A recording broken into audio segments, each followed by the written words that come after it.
보라, 그의 마음은 교만하며 그 속에서 정직하지 못하나 의인은 그의 믿음으로 말미암아 살리라. 그는 술을 즐기며 거짓되고 교만하여 가만히 있지 아니하고 스올처럼 자기의 욕심을 넓히며 또 그는 사망 같아서 족한 줄을 모르고 자기에게로 여러 나라를 모으며 여러 백성을 모으나니 그 무리가 다 속담으로 그를 평론하며 조롱하는 시로 그를 풍자하지 않겠느냐. 곧 이르기를 화 있을직저 자기 소유 아닌 것을 모으는 자여 언제까지 이르겠느냐.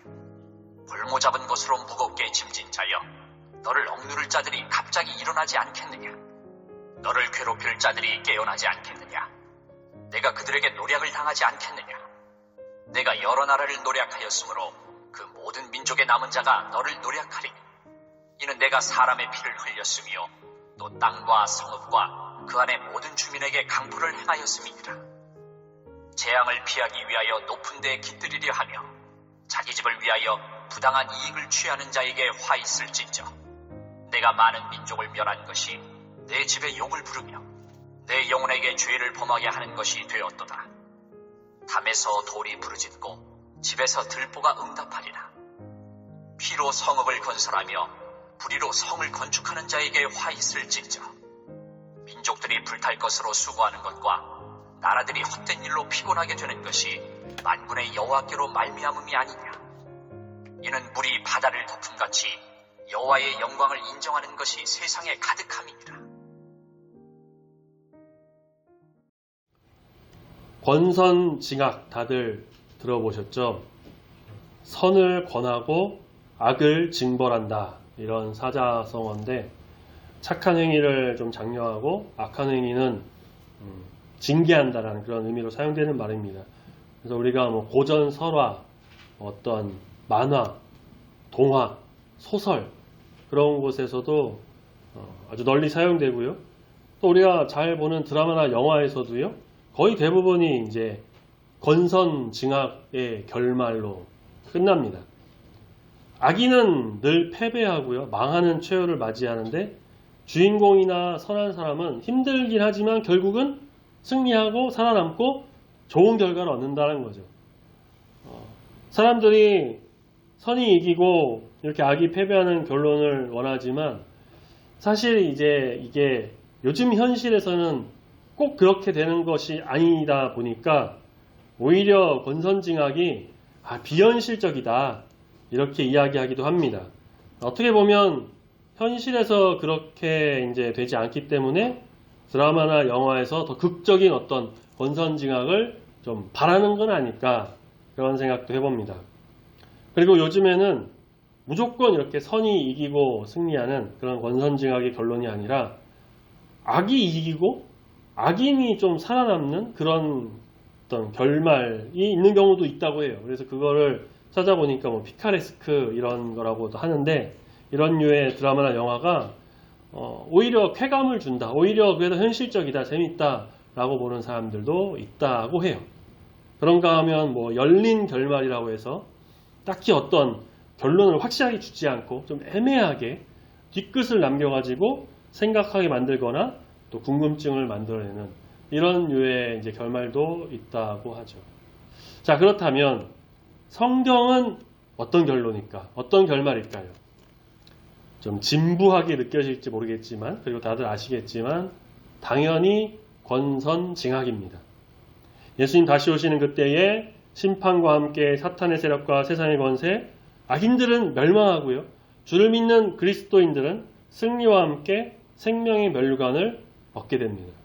너무 뻔한 스토리다. 뭐 잘 짜여진 각본이다. 그렇게 말하는 사람이 있을지 모르겠지만 근데 이게 진리예요. 이것이 바로 하나님의 계획이자 구원의 스토리이며 우리를 향한 그 크신 사랑이에요. 만약에 권선징악 지루해. 그러면 악인이 승리해야 될까요?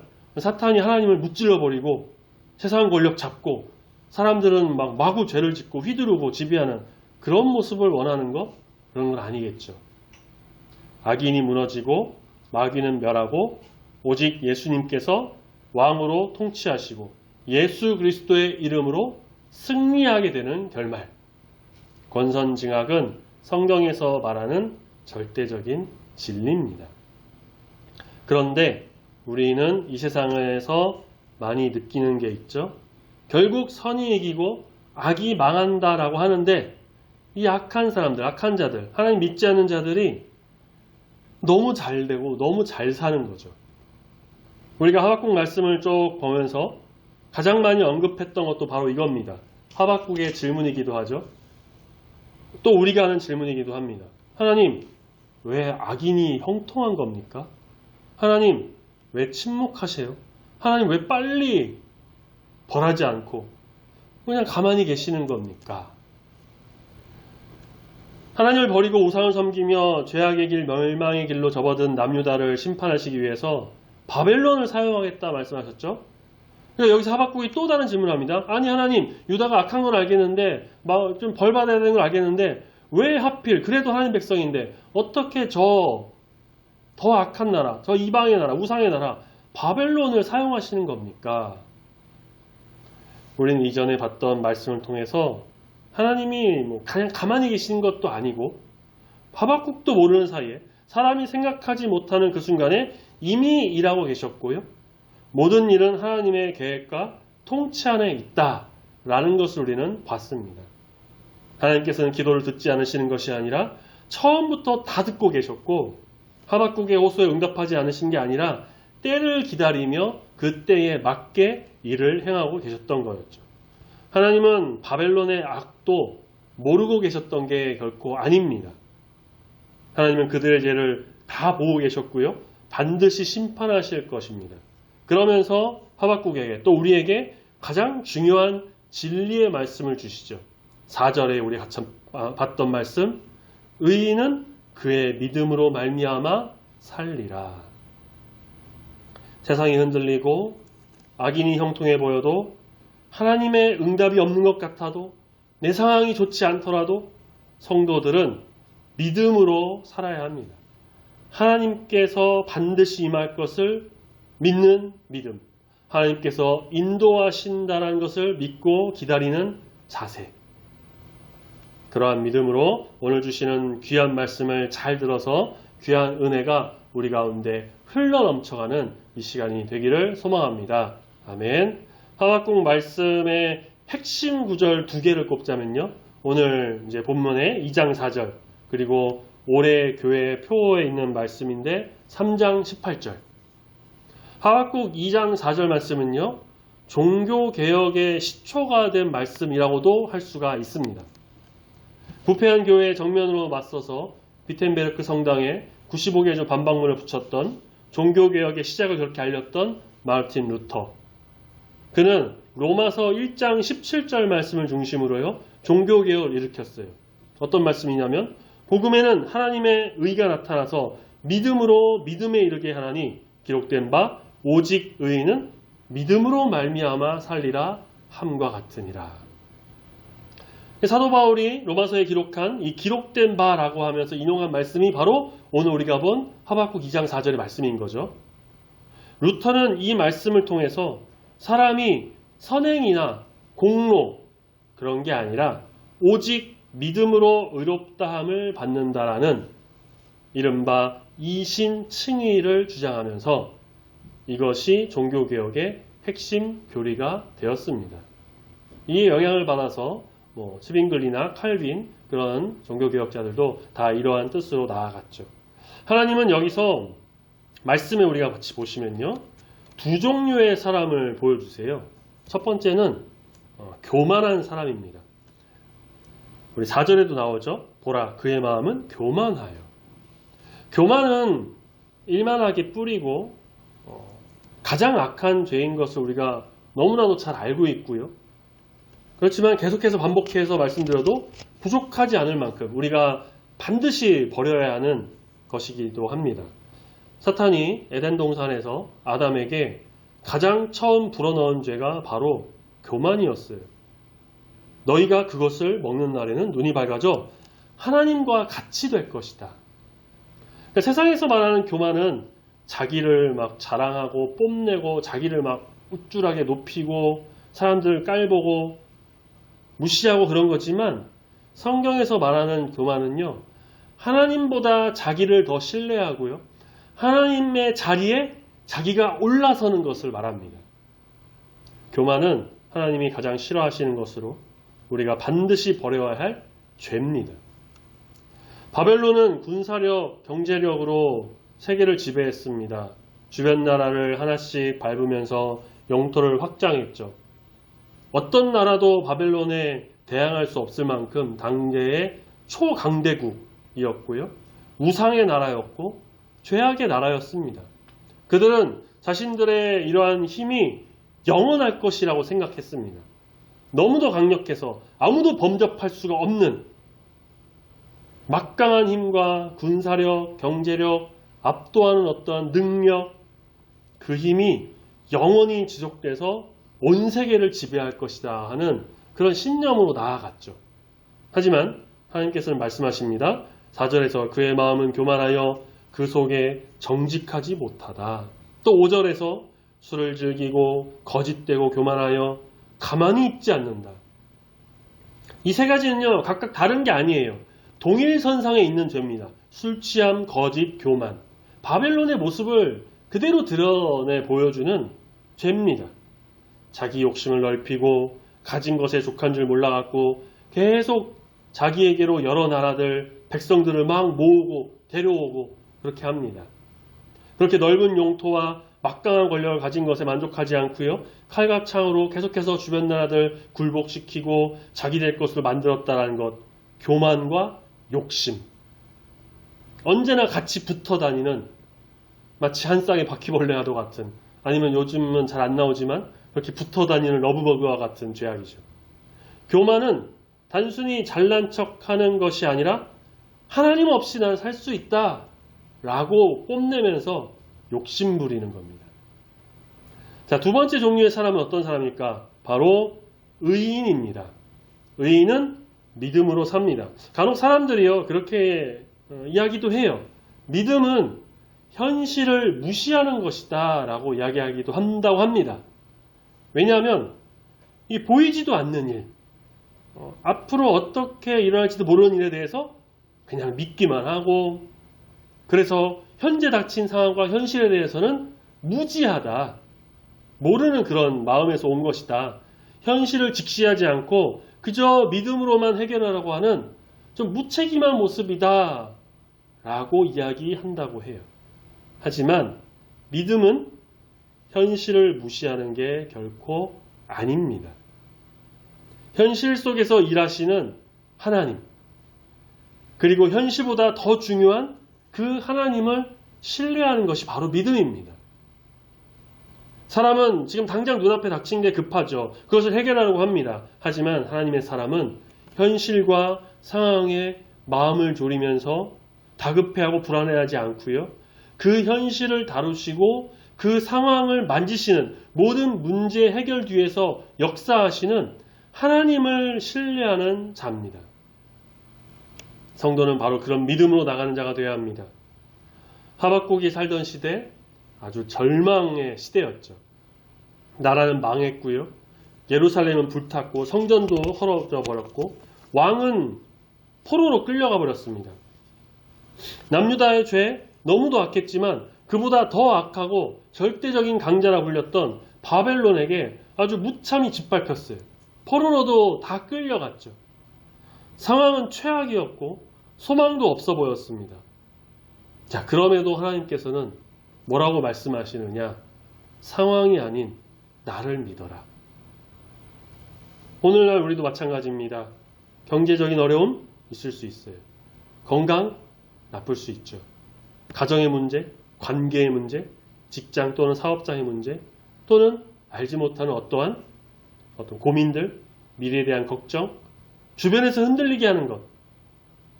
믿음을 흔들리게 만드는 이 사탄의 유혹, 그리고 그러한 모든 상황들.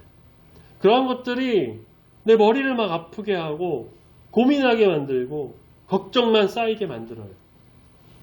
그러나 의인은 상황에 얽매이거나 그러한 게 아니라 상황에 흔들리거나 현실에 부딪혀서 넘어지고 좌절과 고통 속에서 몸부림치는 그런 사람이 아닙니다.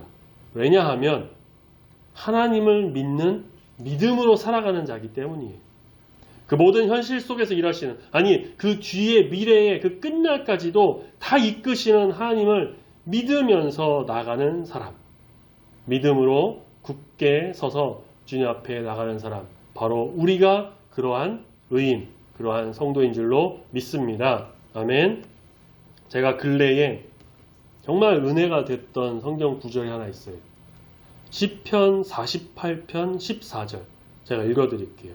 이 하나님은 영원히 우리의 하나님이시니 그가 우리를 죽을 때까지 인도하시리로다.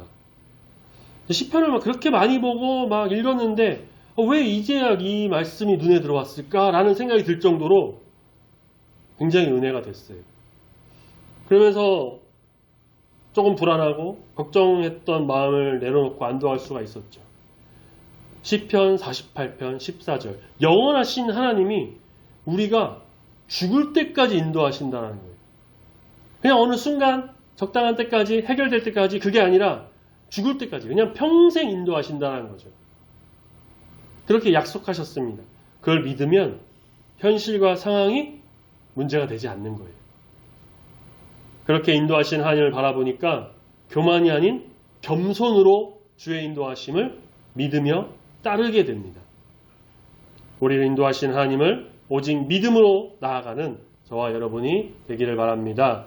의인은 오직 믿음으로 말미암아 살아가는 거예요. 자, 하박국 2장 6절부터 마지막 20절까지는 하나님께서 바벨론을 향해서 5번에 걸쳐 화를 이제 선언하시는, 그래서 말씀에 화 있을진저 라면서 선포하시는데 그 화 있을진저가요 5번, 6절, 9절, 12절, 15절, 19절 이렇게 5번에 걸쳐 나옵니다. 오늘은 이제 14절까지 해서 3개의 화를 한번 같이 말씀을 봤는데, 바벨론은 다른 나라들을 침략해가지고 재물을 빼앗았죠. 그들은 남의 것을 빼앗아 자신의 안전을 구축했습니다. 그런 그들에게 하나님께서 말씀하십니다. 첫 번째 화 있을진저 6절 자기 소유가 아닌 것을 모으는 자다라고 합니다. 그런데 그게 언제까지 가느냐는 거예요. 바벨론은 강했어요. 당대의 초강대국. 그 강함이 영원할 것이라고 생각했죠. 하지만 세상에서 사람에 의한 것 중에 영원한 건 없습니다.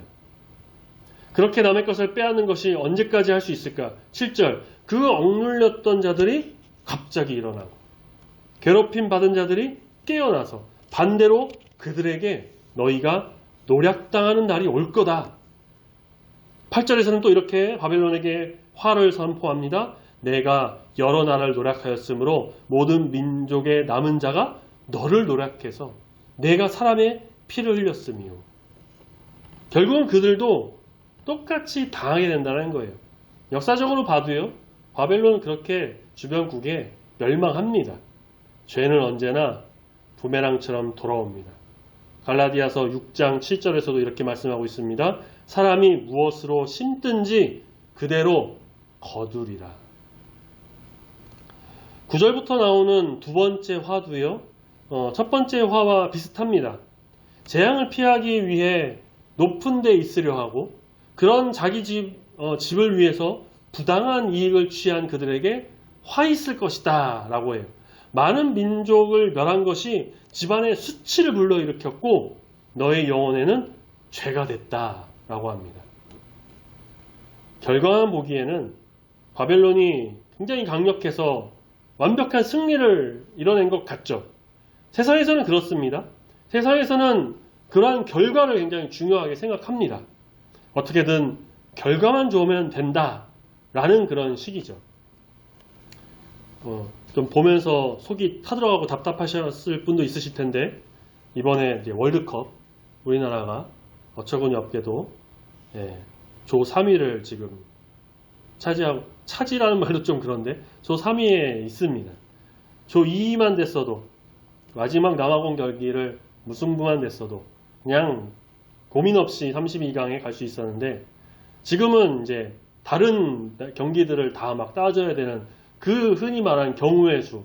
지금쯤 아마 다른 조들 경기가 많이 끝나서 결과가 나왔을 수도 있는데 여러 가지 면에서 다 안 좋았어요. 뭐 감독이니 협회니 여러 가지. 그래도 사람들이 그렇게 얘기해요.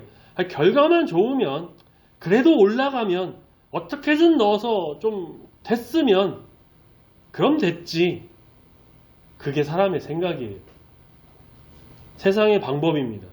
과정에서 어떤 잡음, 문제 일어나도 결과 만들었잖아. 결과로 이렇게 했잖아. 그럼 됐지. 성과 냈다라고 생각합니다. 그러다 보니 부실공사가 나오는 거예요. 신축 아파트 겉은 번지르르하게 아주 잘 지었는데 완공해서 입주 시작했는데 하자가 있고 막 부드드득 떨어지고 물이 새고 시공에 문제가 있고 하나님은 결과만 보시는 분이 아닙니다. 과정을 굉장히 중요하게 여기십니다. 정직하지 않은 성공, 하나님 앞에서 결코 성공이 아닙니다. 바벨론은 약탈과 폭력으로 자기들의 배를 채웠어요. 결과는 당대 초강대국이라고 하는 그런 명성을 떨쳤죠. 하지만 그런 그들에게는 반드시 화가 임하게 됩니다. 과정이 좋지 않았기 때문이에요. 뭐로 가도 서울만 가면 된다? 세상에는 그렇게 결과 내세우죠. 하지만 하나님의 사람은요, 과정을 중요하게 여겨야 합니다. 그 안에 정직이 있어야 하고 공정과 정의가 세워져야 합니다. 믿음으로 나가야 됩니다. 베풀고 선을 행해야 돼요. 성도는 세상의 방법이 아닌 하나님의 방법을 따르는 자다라는 것이죠. 하나님께서 이끄시는 방법으로 나가야 합니다. 그 과정이 사실 좀 이해되지 않는 것도 있을 수 있고요. 어렵게 느껴지는 것도 있고요. 하박국도 그랬습니다. 하나님이 이루시는 일에 대해서 알지 못해가지고 간절하게 호소하며 질문을 던졌어요. 하지만 하박국도요, 믿었습니다. 무엇을요? 그 안에서 하나님께서 반드시 역사하시는 귀한 은혜가 있다라는 그 믿음이 하박국에도 있었습니다. 하나님의 뜻을 따르는 길에 어려움이 있을 수 있습니다. 때론 왜 이런 건지 이해가 되지 않을 때 많습니다. 납득하기 어려운 상황들에 놓일 때도 있습니다. 세상의 방법과 인간의 생각을 뛰어넘는 하나님의 일을 기대하고 소망하시길 바랍니다. 악인은 결국에는요, 자기들의 죄로 인해서 역전당해가지고 부메랑처럼 죄가 자기에게 돌아오게 됩니다. 과정이 약하면 결과가 아무리 좋다고 해도요, 결국은 무너집니다. 우리는 하나님 안에서 정직하고 올바르게 공의와 정의를 세우면서 믿음으로 전진하는 주의 백성, 주의 군사가 다 되어야 할 것입니다. 그러면 결과는 더 좋게 저절로 또 따라오게 되어 있어요. 하나님께서 일하시는 그 일의 마지막은 결국 영광이다. 권선징악이다. 악은 망하고 승리하는 귀한 역사가 우리 가운데 온전히 임하게 될 줄로 믿습니다. 아멘. 하나님의 영광이 결국 승리하는 그 말씀이요, 12절에서 14절 세 번째 이 화에서 나타납니다. 바벨론은 피로 성읍을 세웠고 불의로 성을 건축했습니다. 그런 그들에게 화가 있습니다. 그렇게 한 모든 것이 불타고 헛수고가 되는 것. 그것은 만군의 여호와 하나님께서 일하심으로 인해서 나타나는 것이다 라는 거예요. 악인이 아무리 날고 긴다 한다 하더라도 결국 그들도요, 하나님 손바닥 아니에요. 피와 불의로 이런 것들 결국 하나님의 심판 받습니다. 소위 세계 4대 문명이라고 불리는 곳 중에 하나, 고대로부터 강력한 왕권과 나라를 이루었던 이집트, 성경에서는 이제 애굽이라고 나오죠. 출애굽 당시에도요, 그들 역시 아주 초강대국이었습니다. 북이스라엘 멸망시켰던 아수르, 전쟁에서 그 누구도 이길 수 없다라고 여겼던 아주 강력한 군사를 가졌었습니다. 그런데 그들 모두 어때요? 다 무너졌어요. 바벨론 무너집니다. 인간의 제국은 영원하지 않습니다. 오랜 역사와 전통을 자랑했던 로마 제국, 거기도 결국 무너졌어요. 역사를 움직이는 분은 인간이 아니고 하나님이십니다.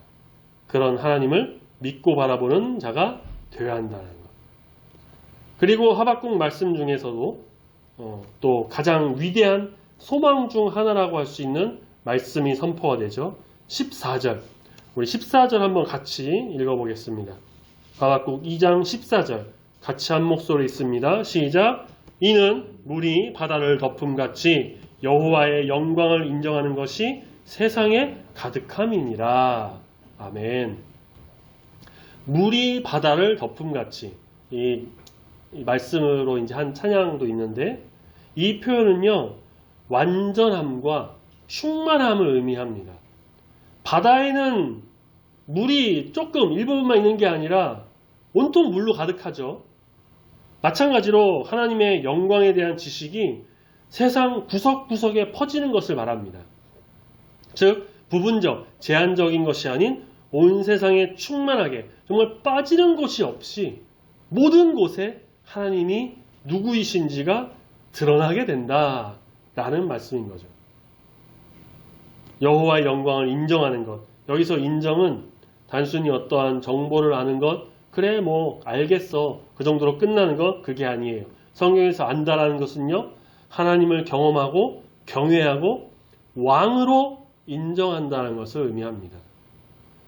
그래서 이 구절은요, 하나님에 대한 그냥 지식이 많아진다, 그 정도로 그치는 게 아니고요, 모든 민족이 하나님이 참된 주권자이심을 알게 된다, 인정하게 된다, 그러한 말씀입니다. 세상은 악이 승리하는 것처럼 보일 때가 많아요. 드라마나 영화 우리가 보시면 이 악인들이 아주 그냥 최첨단 무기, 막 어마어마한 돈, 어디서 나왔는지 모를 그러한 돈, 사람들을 막 마구 죽이고 파괴하고, 근데 선한 사람한테 막 이겨요. 선한 사람 주인공은 막 뒤로 물러나고 지고 막 얻어 터지고 죽을 위기도 겪고, 근데 결과는 어떻다고 그랬죠? 권선징악. 결국은 악은 심판받게 된다는 겁니다. 마지막엔 선이 이겨요. 스스로 자멸하거나 배신당하거나 극적인 반전으로 주인공이 승리하죠. 마지막 승리는 누구의 것? 하나님의 것. 세상에서 아무리 날고 긴다 하고 아주 최첨단 장비를 사용하고 AI가 발달하고 문명 발달했다 하더라도요, 우주의 티끌과도 같은 존재가 우리입니다. 인간이에요. 그 우주를 만드신 분이 바로 하나님이십니다. 그래서 모두 다 하나님 손안에 있고 결국 악인도요, 심판을 받고 하나님께서 승리하신다라는 것입니다. 그렇게 하나님의 나라가 완성될 때 온 세상은 하나님의 영광을 바라보게 될 것입니다. 하나님의 영광을 온전히 바라보는 저와 여러분 되기를 소망합니다. 아멘. 세상의 것에 흔들리고 믿음이 무너지고 막 패배감과 좌절감에 쌓여서 그렇게 유혹에 넘어지는 그런 게 아니라 온 세상에 가득 넘칠 그 하나님의 영광을 바라보면서 믿음으로 주님을 바라보는 겁니다. 믿음의 주요 온전하게 하시는 이인 예수를 바라보라. 십자가를 바라보는 자에게 승리의 면류관이 주어지게 됩니다. 우리는 연약하고 힘이 없지만 결국 승리하시는 하나님을 바라보며 믿고 나아간다면, 상황과 현실에서 눈을 돌려 그 위에 계신 하나님께 우리의 시선을 돌린다면 우리의 삶은 주님께서 인도하시는 삶, 주님이 역사하시는 삶, 성령의 임재가 가득 넘치는 귀한 삶이 될 줄로 믿습니다. 믿음 안에서 오직 의인으로 살아가는 우리 모두가 되시기를 소망합니다. 아멘. 하박국은 답답했어요. 하나님 믿었죠. 믿었지만 그럼에도 인간적으로 나오는 궁금증, 어쩌면 속이 막 부글부글 타올랐을지도 몰라요. 그렇지만 눈앞에 있는 바벨론보다 하나님을 더 바라봤습니다. 하나님을 믿었어요. 그렇게 부름을 받았고요. 그런 믿음으로 하나님의 응답을 또 기다렸습니다. 오늘 우리도 마찬가지예요. 세상은 여전히 힘 있는 사람들이 성공한 것처럼 보여요. 보통 사람들은 아주 작은 잘못 하나에도 막 엄청 무거운 처벌 받는데, 소위 권력이 있다, 힘이 있다고 하는 자들, 뭐 재벌가, 국회의원, 판사, 그런 사람들은 뭐 대놓고 불법을 저질러도 별로 처벌 안 받잖아요. 정직한 사람이 손해를 보는 일도 있고요. 아니, 손해를 봅니다. 손해를 봐요. 정직하면 손해보고, 근데 편법 쓰면 또 이익을 얻고, 정직하게 하지 않아서 더 많은 이익을 챙기고 잘 살고 잘 지내는 사람을 보면 이 땅에 정의가 살아있나? 그런 의심이 들 때도 있습니다. 우리는 세상의 눈으로, 사람의 눈으로 그렇게 바라보지 말고 하나님이 주시는 마음으로, 하나님의 눈으로 바라봐야 합니다. 하나님께서 말씀하셨죠. 의인은 믿음으로 말미암아 살 것이다. 믿음은 형편이 좋아서 하는 게 아니죠. 모든 것이 불확실하고 상황이 좋지 않아도, 형편 좋지 않아도, 몸과 마음에 상처가 있어도 오직 하나님을 신뢰하는 것으로부터 나오는 그것이 바로 믿음입니다. 더 간절하게 하나님 붙들고 나아가는 믿음의 사람, 믿음으로 사는 사람이 되어야 한다는 것. 한 환자가 수술 후에 중환자실에 입원했습니다. 가족들은 매일 의사에게 물어봤죠. 왜 아직 좋아지지 않아요? 왜 이렇게 변화가 없습니까? 하지만 의사는 이렇게 말했다고 합니다. 지금 눈에 보이지는 변화는 없어도요, 몸 안에서는 회복이 진행되고 있습니다. 며칠 동안 차도가 없는 것 같았지만 시간이 흐르고 흐를수록 환자는 회복이 되었죠. 저도 요즘 그런 걸 조금 느낍니다. 저희 이제 둘째 현민이가 키즈카페에서 뛰놀다가 넘어져갖고 이제 왼쪽 검지발가락에 이제 금이 갔어요. 골절이죠. 처음엔 그 조그만 발가락이요, 막 이만큼 팅팅 붓고 말등에 막 멍도 들고, 처음 갔던 병원에서는 좀 잘 고정하려면 핀 박아야 게 좋습니다. 핀 박는 수술합시다 그렇게 얘기해갖고, 근데 수술을 가급적 하기 싫어가지고 다른 병원, 세종병원 말씀드려도 괜찮죠? 병원에 갔는데 거기서는 수술 안 하고 이렇게 해도 된다고. 지금 한 3주 정도 지났어요. 엑스레이를 찍으면요, 제가 보기에는 별로 차도가 없는 것 같아요. 그냥 아직도 이렇게 금 간 게 보여요. 처음 났었을 때랑 별 차이가 없는 것 같아요. 근데 의사 선생님은요, 나빠지지 않았고 괜찮습니다. 성장판이 뼈 회복을 도와주고 이제 자리 잡도록 해줄 거니까 기다리면 나아요. 다 낫고 있어요. 그렇게 얘기합니다. 이게 낫고 있는 게 맞나? 그런 생각이 들었는데 어느 순간 보니까 붓기가 가라앉았고 멍도 빠졌고, 의사 선생님 말씀처럼 눈에 보이지 않는데 회복이 되고 있는 거였죠. 하나님을 바라보는 자, 하나님을 믿는 자, 성도의 삶은 어때요? 믿음, 눈에 잘 보이지 않습니다. 누가 얼마나 믿는지, 어떻게 믿는지, 잘 믿고 있는지 보이지 않아요. 제가 우리 성도님들 이렇게 믿음의 수준이랄까, 속도, 제가 이렇게 그냥 보는 걸로는요, 몰라요, 사실. 우리 성도님들도 마찬가지고요. 겉으로는 괜찮아 보이고, 믿음이 있는 것 같고, 잘 버티는 것 같고, 얼굴색도 괜찮은 것 같고, 근데 인생의 폭풍이 찾아올 때요, 그 실체가 다 드러납니다. 그때 우리를 지탱하는 것은 재산도, 얼굴도, 능력도, 재력도 다 그게 아니고 그 무엇도 아닌 하나님을 향한 믿음이다 라는 것이에요. 마가복음 9장 23절에서 이렇게 예수님 말씀하셨습니다. 할 수 있거든이 무슨 말이냐? 믿는 자에게는 능히 하지 못할 일이 없느니라. 우리가 한 주간을, 아니 앞으로 이 한 인생을 살아갈 때 이렇게 한번 살아갔으면 좋겠어요. 5가지예요. 먼저는 눈에 보이는 현실보다 하나님의 그 약속을 더 신뢰하는 겁니다. 첫 번째, 하나님의 약속을 더 신뢰하는 것. 두 번째는 타인, 혹 특히 이제 악인이 잘 되는 그런 것들에 자꾸 신경 쓰지 않는 것. 세 번째는 정직과 순종의 길을 선택하는 겁니다.